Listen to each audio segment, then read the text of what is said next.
খুব লোভ হচ্ছে না খালি পায়ে এমন পথে হাঁটতে দেখে? দামি গাড়ি, দামি খাবার, দামি পোশাক দেখে কি শুধু লোভ হয়?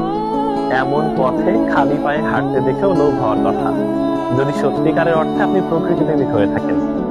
গ্রাম ছাড়া ওই রাঙামাটির পথ আমার মন ভোলায় রে।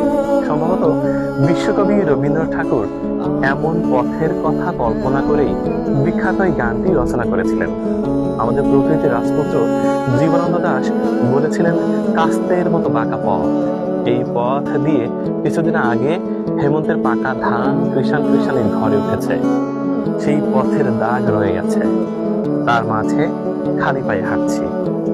জসীমউদ্দিনের ধান ক্ষেত কবিতার কথা মনে আছে?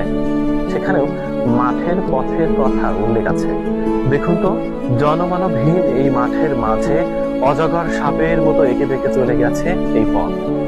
সেই পথে খালি পায়ে হাঁটছি।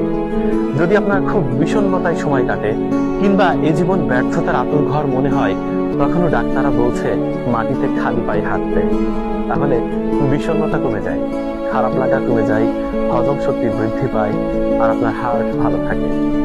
মাটি আমাদের দেহকে সবচেয়ে ভালো চেনে। মাটি হচ্ছে বিগ স্ক্যানার মেশিন, অর্থাৎ আমাদের পুরো দেহটাকে স্ক্যান করতে পারে। তাই মাটিতে খালি পায়ে হাঁটতে হবে। দেখেন, যতদূর চোখ যায় শুধু মাঠ আর মাঠ।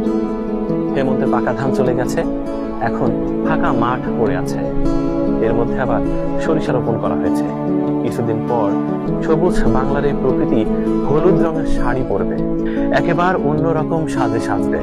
তার মাঝে খালি পায়ে হাঁটার এখনই সময়। কতদিন খালি পায়ে হাঁটেননি মনে করতে পারছেন? সম্ভবত মনে করতে পারছেন না।